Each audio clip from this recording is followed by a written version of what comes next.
प्यारे विद्यार्थियों, सुप्रभात।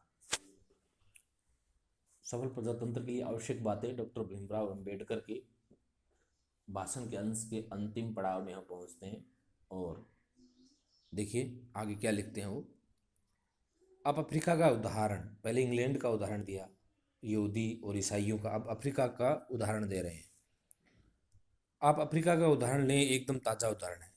यहाँ जो लोग कष्ट पा रहे हैं वे भारतीय हैं क्या? नहीं, श्वेत चमड़ी वालों को कुछ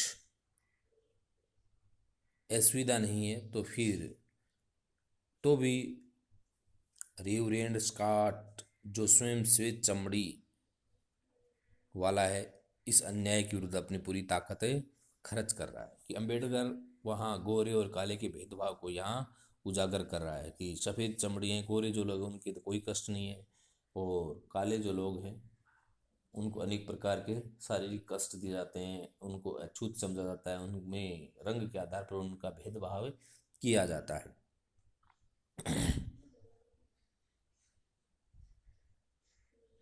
इस अन्याय के विरुद्ध अपनी पूरी ताकत खर्च कर रहा है। पिछले दिनों मैंने पढ़ा है कि बहुत से लड़के लड़कियों ने जो स्वयं श्वेत जातियों के हैं भी दक्षिण अफ्रीका में भारतीयों के संघर्ष में भाग लिया। कि लोग जागरूक हुए तो श्वेत लोगों के प्रति जो दुर्व्यवहार किया जा रहा था, भारतीयों ने वहाँ महात्मा गांधी के नेतृत्व में गोरे और काले का भेदभाव मिटाने का जो संघर्ष किया, वहाँ अफ्रीका के सफ़ेद या गोरे लोगों ने भी उस संघर्ष में साथ दिया, क्योंकि भेदभाव किसी भी प्रकार का नहीं होना चाहिए। यही सार्वजनिक अंतरात्मा कहलाती है, कि जो सभी के विषय में सोचता है, जहाँ किसी भी प्रकार का भेदभाव नहीं होता है, वही सार्वजनिक अंतरात्मा कहलाती है। मैं कोई ऐसी बात नहीं कहना चाहता आपको व्यर्थ चोट पहुँचे, कि मैं ऐसा कुछ नहीं कहूँगा कि किसी भी प्रकार का भेदभाव है उसके आधार पर आप उनमें अंतर स्थापित कर रहे हैं, आपके मन में ऐसा विद्वेष उत्पन्न नहीं करना चाहता। लेकिन कभी कभी मैं सोचता हूँ कि हम कितने भुलक्कड़ हैं, हमारे पूर्वजों के साथ में बीती हुई बातों को क्या कर देते हैं, भूल जाते हैं। हम दक्षिण अफ्रीका की चर्चा करते हैं, मैं अपने मन में सोचता हूँ कि हम जो दक्षिण अफ्रीका की पृथक्करण की नीति के विरुद्ध इतना बेला मचाते हैं,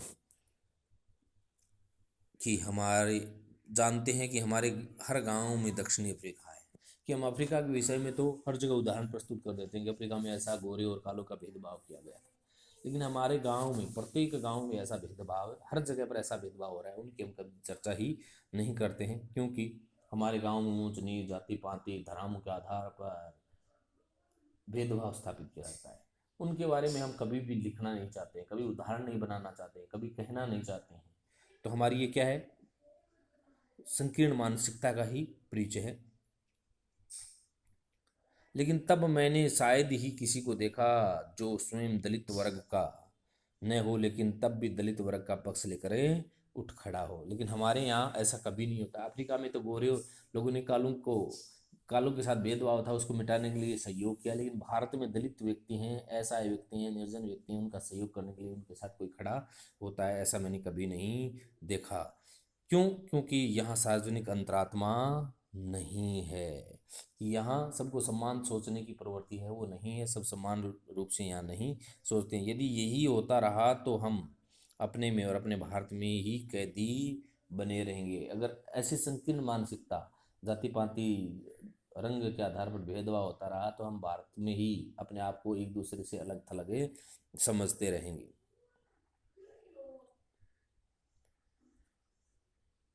अल्पमत वाले जो इस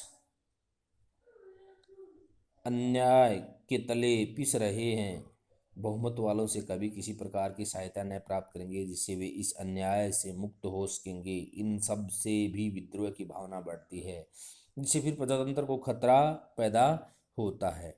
कि जो अल्पमत में होता है, जिनके साथ भेदभाव होता है, बहुमत वाले लोग उसका शोषण करते हैं, तो एक न एक दिन उनको कोई सहयोग नहीं मिलेगा। तो एक दिन ऐसा भी आएगा कि वे बहुमत के विपक्ष में उपद्रवी के रूप में धारण करके उपद्रवी बन जाएंगे और सरकार के रास्ते का कांटा बनना शुरू हो जाएंगे। क्योंकि उनको मांगने से तो अधिकार मिलेंगे नहीं। अगर मांगने से अधिकार नहीं मिलेंगे तो वो दूसरा रास्ता अपनाएंगे, और दूसरा रास्ता कौन सा होता है? उपद्रव का होता है।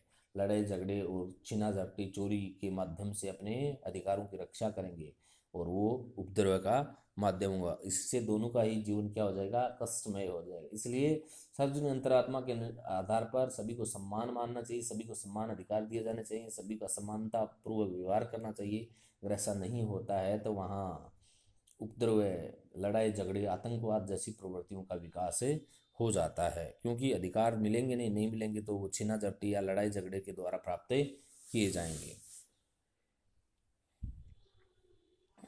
इन सब से भी विद्रोह की भावना बढ़ती है, फिर जिससे फिर प्रजातंत्र को खतरा पैदा हो जाता है। विद्रोह की भावना कौन किस व्यक्ति में आएंगी?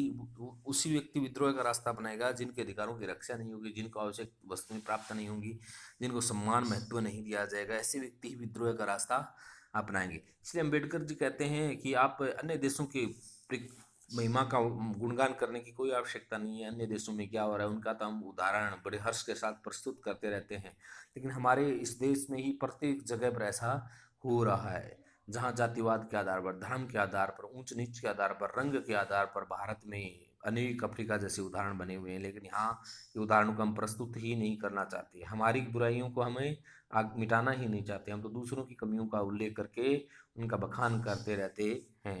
तो ऐसा अगर करते रहे तो सफल प्रजातंत्र नहीं हो सकता। प्रजातंत्र के लिए एक न एक दिन कष्ट होता ही रहेगा। जैसे देखिए ऐसे अनेक उदाहरण है। पंजाब में आतंकवाद था, अलगाववाद की स्थिति थी। जम्मू कश्मीर में जो चल रहा है, भारत के अनेक हिस्सों में ऐसा हो रहा है। वो किस कारण से हो रहा है? वहाँ उनके अधिकारों की रक्षा नहीं हो रही है, और उनके आवश्यकता के अनुरूप उनकी आवश्यकताओं की पूर्ति नहीं हो रही है। सरकार उनके साथ भेदभाव करती है, तो वो सरकार के विरुद्ध हथियार उठा लेते हैं और अलगाववाद का रास्ता ग्रहण कर लेते हैं। तभी ऐसा होता है, और ऐसी स्थिति आती है तब प्रजातंत्र है उसके लिए क्या हो जाता है? खतरा हो जाता है। लोग अपने आप को सुरक्षित नहीं मानते हैं। इसलिए अंबेडकर कहना चाहते हैं कि बहुमत दल को हमेशा अल्पमत की क्या करनी चाहिए? रक्षा करनी चाहिए। अगर बहुमत दल अपने ही कार्यकर्ताओं या अपने ही विषय में सोचेगा, और विरोधी दल या अल्पमत जो होता है उसके विषय में अगर सोचेगा ही नहीं, तो हमेशा विरोधी दल अल्पमत वाले हैं वो गलत रास्ते को अपनाएंगे और अपनी आवश्यकताओं की पूर्ति करेंगे। और अगर ऐसा होगा तो वो प्रजातंत्र के लिए हमेशा एक खतरा ही बना रहेगा। जैसे देखिए, जो कुछ मैंने कहा वह कोई ऐसे पिटे पिटाए स्थिर सिद्धांत नहीं है जिनका किसी राजनीति शास्त्र ने आविष्कार किया हो, कि मैं किसी किताब के विषय में पढ़ करके मैं आपको नहीं बता रहा हूँ। मैं तो मेरे निजी विचार हैं, उन विचारों को आपके सामने प्रस्तुत कर रहा हूँ। कि संविधान बनाने से संविधान की सार्थकता नहीं है कि संविधान लिख करके छोड़ दिया, संविधान बना दिया, उसके अनुसार लोग जीते रहेंगे, ऐसा कुछ नहीं होगा। संविधान में जब तक लोगों की आस्था नहीं होगी, संविधान में जो बातें कही गई हैं उनमें विश्वास नहीं होगा, तब तक संविधान की सफलता उस पर निर्भर नहीं हो सकती। अरे हम भगवान के मंदिर में जाते हैं और हम ऐसा सोच लें कि भगवान के मंदिर में क्या है, वहाँ तो पत्थर है। पत्थर है तो पत्थर कभी की मनोकामनाएं पूरी कर सकता है कि कभी नहीं कर सकता। लेकिन हमारे मन में आस्था होती है कि मंदिर में जाएंगे तो हमारी मनोकामनाएं पूरी होंगी, तब हम मंदिर में जाते हैं और वो माथा टेकते हैं उस पत्थर की मूर्ति के सामने, और वो हमारी मनोकामनाएं पूरी कर देती है। ऐसा कभी नहीं होता। क्यों? क्योंकि पत्थर की मूर्ति से अगर मनोकामनाएं पूरी हो तो लोग पहाड़ों के सामने मस्तक होना शुरू कर देंगे। तो वहाँ क्या होता है कि हमारी आस्थाएं जुड़ी हुई हैं उस स्थल से, उस नाम से आस्थाएं जुड़ी हुई हैं, और उन स्थल और उस नाम से आस्था जुड़ी होने के कारण हम बड़े श्रद्धा के साथ वहाँ जाते हैं और अब नतमस्तक होते हैं, और ऐसा ही मन में दृढ़ विश्वास रखते हैं कि हमारी इच्छाएं यहाँ पूरी होंगी। उसी प्रकार प्रजातंत्र की बात है। अगर देश में ऐसा सोच लें कि हम इस देश से हमारी आवश्यकताओं की पूर्ति नहीं हो सकती, इसलिए हमारी आस्था इस देश के संविधान में, नियम कानून में क्यों रखें? अगर ऐसा होगा तो आप उपद्रवी हो जाएंगे, और आप उसमें आस्था नहीं रखेंगे तो वो आपकी आवश्यकताओं की पूर्ति नहीं हो पाएगी। अगर आप ऐसा सोच रहे हैं कि ये नियम कानून बनाए गए हैं वो हमारे लिए ही बनाए गए हैं, अगर इन नियम कानूनों से जीवन यापन करेंगे तो हमारा जीवन है वो सरल और नियम पूर्वक होगा, सभी आवश्यकताओं की पूर्ति होगी, सभी को समान अवसर मिलेंगे, और तभी हमारा जीवन है वो सफल हो सकता है। तो संविधान में अम्बेडकर का कहने का विषय यह है कि संविधान में आस्था होगी और संविधान के अनुसार सभी को समानता दी जाएगी, तो ही सफल प्रजातंत्र हो सकता है। वरना प्रजातंत्र की सफलता है वो कभी भी उस पर निर्भर नहीं कर सकती। जैसे अन्य उदाहरण देखिए, आप प्रशासनिक व्यवस्था के विषय में सोचें। जैसे पुलिस प्रशासन होता है, पुलिस प्रशासन में कौन होते हैं? हमारे बीच के ही व्यक्ति होते हैं, कोई अन्य व्यक्ति नहीं होते हैं। हमारे आसपास, हमारे समाज के, हमारे परिवार के, हमारे ही लोग वहाँ कार्य करने वाले होते हैं। लेकिन हमारे मन में एक भय बना होता है कि पुलिस वाले, अगर हम गलत कार्य करेंगे तो पुलिस वाले हमारे साथ ऐसा व्यवहार करेंगे। अगर हमारे मन में ऐसा क्या है, पुलिस वाले कुछ नहीं है, हमारा क्या बिगाड़ेंगे, और उनके विरुद्ध भी अगर वो हमारे विरुद्ध कोई कार्रवाई करेंगे तो उनके विरुद्ध भी हम हथियार उठा लेंगे, लड़ाई दंगा कर देंगे, तो हमारी आस्था है वो उसके प्रति क्या हो गई, समाप्त हो गई, और व्यक्ति हैं वो अपने आप को सुरक्षित नहीं समझ सकते।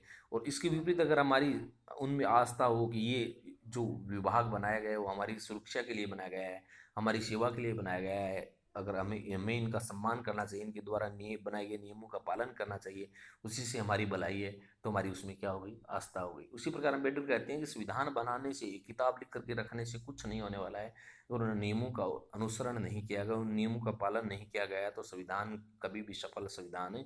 इस राष्ट्र की सफलता निर्भर नहीं करेगी, और नियमों में चलेंगे तो राष्ट्र की सफलता है वो निर्भर करेगी। जिनका किसी राजनीति शास्त्रज्ञ ने आविष्कार किया हो, कि मैंने ऐसा कुछ इस पाठ में, मेरे भाषण में मैंने कुछ नहीं कहा है कि जो राजनीति विज्ञान से प्रेरित हो या राजनीतिज्ञों की बातें हों। भिन्न भिन्न देशों के राजनीतिक इतिहासों का अध्ययन करने से मेरे मन में, मेरे अपने मन पर जो संस्कार पड़ा, यह सब उसी का एक चित्र मात्र है। मेरा विश्वास है कि प्रजातंत्र को बनाए रखने के लिए ये अत्यंत आवश्यक शर्तें हैं, कि इन बातों को मानना ही पड़ेगा, तभी सफल प्रजातंत्र है, वरना तो सफल प्रजातंत्र की सार्थकता कभी भी जीवन में सफल है नहीं हो सकती। इसलिए सफल प्रजातंत्र के लिए उसमें आस्था होना अत्यंत जरूरी है, तभी प्रजातंत्र है वो क्या होगा, सफल होगा। अब देखिए पहला प्रश्न क्या कहता है, देखिए, लेखक के अनुसार प्रजातंत्र में किसी व्यक्ति को शासन करने का अधिकार तब तक है जब तक कि क्या हो, अब वह स्वयं छोड़ना न चाहे, 5 वर्ष न हो जाएं, जब तक लोगों की इच्छा हो, अगले चुनाव तक। तो इसमें उत्तर क्या होगा कि जब तक लोगों की इच्छा हो तब तक शासन करने का अधिकार है, और लोगों की इच्छा ही नहीं रहेगी तो शासन करने का कोई अधिकार नहीं है। फिर लेखक ने विरोधी पक्ष का महत्व माना है। क्यों माना है? क्योंकि वह सरकार की स्वेच्छाचारिता पर नियंत्रण हेतु होता है। ये सरकार कहीं निरंकुश न हो जाए, सरकार की कमियां वो निकालने का कार्य करता है। इसलिए विपक्षी दल का होना अत्यंत आवश्यक है। अगर विपक्षी दल नहीं होगा तो सरकार निरंकुश हो जाएगी और लोगों की भलाई का कार्य कभी भी नहीं कर पाएगी। फिर देखिए अगला प्रश्न है, सत्तारूढ़ से आप क्या समझते हैं? कि जो शासन का अधिकार प्राप्त है, जिस दल को शासन जनता ने बहुमत दिया है उसी को सत्तारूढ़ कहा जाता है। फिर है, किसी समय सरकार बदलते ही सरकारी कर्मचारी बदलने अथवा हटा देने की परंपरा किस देश की थी? किस देश में ऐसा ऐसा होता था भाई? हमने पढ़ा था अमेरिका में ऐसा होता था कि जैसे ही सरकार बदली सारे कर्मचारी बदल जाते थे, दूसरी सरकार आई, दूसरी सरकार कर्मचारियों को बदल देती, ऐसे दल के साथ कर्मचारी भी बदल जाते थे। इससे प्रशासनिक व्यवस्था, देश के कल्याण के कार्यों को बढ़ावा नहीं मिल सकता। अब 13 अमेरिकी उपनिवेशों ने बगावत की, तब उपनेता कौन था? वहाँ का उपनेता कौन था भाई? उपनेता था जॉर्ज वाशिंगटन। वाशिंगटन के नेतृत्व में 13 उपनिवेशों ने अंग्रेजों का विरोध किया और अमेरिका को क्या करवाया था? स्वतंत्र करवाया था। जॉर्ज वाशिंगटन ने तीसरी बार अमेरिका राष्ट्र बनने से इनकार क्यों कर दिया? क्योंकि जिस आज़ादी के लिए जो लोग लड़ाई लड़ी थी और वाशिंगटन के नेतृत्व में वो किया गया था, और वाशिंगटन ही फिर हमेशा के लिए वहाँ का राष्ट्रपति बन जाता, तो वही इंग्लैंड के विरुद्ध जो विद्रोह किया गया था 13 उपनिवेशों के माध्यम से, इंग्लैंड की सत्ता को हटाने के लिए वही सत्ता फिर स्थापित हो जाती, इंग्लैंड की जगह वाशिंगटन की सत्ता स्थापित हो जाती, और वाशिंगटन इसी प्रकार आजीवन राष्ट्रपति बना रहता, राष्ट्राध्यक्ष बना रहता था। तो अंग्रेजों के द्वारा जो गुलामी वहन की जा रही थी वो वाशिंगटन की गुलामी में अमेरिका के लोग जीना शुरू करते थे। इसलिए तीसरी बार राष्ट्रपति बनने से उन्होंने क्या कर दिया था? मना कर दिया था। और आज भी अमेरिका में वही परंपरा है कि पहली बार तो वाशिंगटन ने एक बार बनने के बाद मना कर दिया था, लेकिन लोगों के कहने के बाद उसने कहा कि 2 बार से ज़्यादा नहीं बनना चाहिए, और तीसरी बार तो उन्होंने स्वेच्छा से ही मना कर दिया था कि मैं राष्ट्रपति नहीं बनूंगा। और आज भी वही अमेरिका में परंपरा है कि अमेरिका का राष्ट्रपति है वो 2 बार ही निर्वाचित हो सकता है, 2 बार से ज़्यादा नहीं, जो वाशिंगटन के द्वारा डाली गई परंपरा है। फिर है, सार्वजनिक अंतरात्मा से आप क्या समझते हैं? अम्बेडकर जी ने इसे किस प्रकार प्रजातंत्र की रक्षा के लिए आवश्यक बताया? ये मैंने आपको प्रश्नों में वैसे भी लिख करके डाल दिया है, और दोबारा सुन लो आप। वैसे वो लिखा हुआ वही लिख लेना, इसको दोबारा मत लिखना। इंग्लैंड में विरोधी पक्ष के लिए क्या क्या सहूलियत व सुविधाएं हैं? कि जैसे बहुमत दल का नेता उसको जो सुविधाएं मिलती हैं उसी प्रकार की सुविधाएं विपक्षी दल, अल्पमत वाले दल हैं, विपक्षी दल का जो नेता होता है उसको उसी प्रकार की सुविधाएं दी जाती हैं। जैसे उनको कर्मचारी मिलते हैं उसी प्रकार उसको कर्मचारी मिलेंगे, जिस प्रकार बहुमत दल के नेता को कार्यालय की सुविधाएं मिलती है उसी प्रकार उसको भी कार्यालय की सुविधाएं मिलती हैं। फिर है डॉक्टर भीमराव अम्बेडकर के अनुसार सफल प्रजातंत्र के किन किन बातों को ध्यान देना जरूरी है। तो हमने बहुत सारी बातें पढ़ी थी, उनमें से मैं कुछ आपको बता देना चाहता हूँ कि सरकार है वो हर निश्चित समय के बाद परिवर्तित होनी चाहिए या दोबारा जनता का विश्वास अर्जित करना चाहिए। जैसे भारत में 5 वर्ष के बाद फिर चुनाव होते हैं और जनता को अगर विश्वास होता है तो फिर बहुमत के द्वारा उसको स्थापित कर देते हैं, और जनता का अगर विश्वास समाप्त हो जाता है तो 5 वर्ष बाद बहुमत दल का नेतृत्व परिवर्तित हो जाता है, दूसरे दल को बहुमत मिल जाता है, तो दूसरे दल की सरकार स्थापित हो जाती है। और अगर ऐसा होता है तो सरकार कभी भी गलत नीतियां नहीं बनाएगी, और विपक्षी दल अगर बनाएगी तो उसका विरोध कर देगा। कानून की दृष्टि में सभी को सम्मान मानना चाहिए, शासन में कभी भी पक्षपात नहीं करना चाहिए। कार्यपालिका हमेशा क्या होनी चाहिए, राजनीतिक कार्यपालिका और दो प्रकार की कार्यपालिका हमने पढ़ी थी, तो स्वैच्छिक कार्यपालिका है या सरकारी कार्यपालिका है वो क्या होनी चाहिए, स्वतंत्र होनी चाहिए। जैसे हमारे यहाँ सचिवालय की स्थापना होती है, वह प्रशासनिक वर्ग होता है, वो स्वेच्छा से कार्य करता रहता है, सरकार का उस पर कोई नियंत्रण नहीं होता, आधिपत्य नहीं होता है। फिर है अल्पमत है, उसको कभी भी उसका कभी भी बहुमत के द्वारा अत्याचार नहीं किया जाने, उसका शोषण नहीं होना चाहिए। राजनीतिक और नैतिकता अलग अलग नहीं होनी चाहिए, दोनों एक समान ही होने चाहिए। और अगर प्रजातंत्र को सफल बनाना है तो वहाँ सार्वजनिक अंतरात्मा होना अत्यंत आवश्यक है। फिर है देखिए अगला प्रश्न, डॉक्टर भारत में प्रजातंत्र की कौन कौन सी कमियां आपको नजर आती हैं, इनके निराकरण के लिए आप क्या करना चाहेंगे। अब बहुत सारी बातें हैं। भारत में सबसे बड़ी दिक्कत तो देखिए दलों की है। हमेशा सफल प्रजातंत्र के लिए दो ही दल होने चाहिए। अगर दो से ज़्यादा दल होंगे तो वहाँ पर चुनाव है वो दिशा विहीन होगा, क्योंकि स्पष्ट कभी भी किसी भी दल की सरकार नहीं आएगी। मिलीजुली सरकार होगी, मिलीजुली सरकार होगी तो वहाँ पर कभी भी जनता की भलाई के लिए कार्य नहीं किया जाएगा। और फिर दूसरी बात है, राज्यों के अलग चुनाव होते हैं, केंद्र के अलग चुनाव होते हैं, तो राज्य और केंद्र के चुनाव वो भी क्या होने चाहिए, साथ साथ होने चाहिए, क्योंकि ऐसा होने पर राज्य पर आर्थिक भार भी बढ़ता है। और अगर बहुत सारे दल होंगे तो दल बदल की स्थिति भी उत्पन्न होगी, उससे भी निरंकुशता की प्रवृत्ति आएगी। और जनप्रतिनिधियों का भी ये ऐसे जनप्रतिनिधियों को चुनना चाहिए जो जनता की हर वक्त क्या करते हों, भलाई का कार्य करते हों। तो ये बातें हैं वो सफल प्रजातंत्र, भारत की प्रजातंत्र में कुछ कमियां हैं उनको दूर करने का प्रयास करना है। बाकी आप स्वयं भी अपने विचार इसमें लिख सकते हैं कि भारत में आप प्रजातंत्र की असफलता में आपको क्या क्या कमियां लग रही हैं, कि क्या क्या सुधार करना चाहिए। ये प्रश्न आपको सभी कॉपी में करने हैं। आपको आज यही होमवर्क दिया जाएगा, नहीं कि अलग से होमवर्क, क्योंकि ये प्रश्न उत्तर आपको करेंगे तो आपके बहुत सारे हो जाएंगे।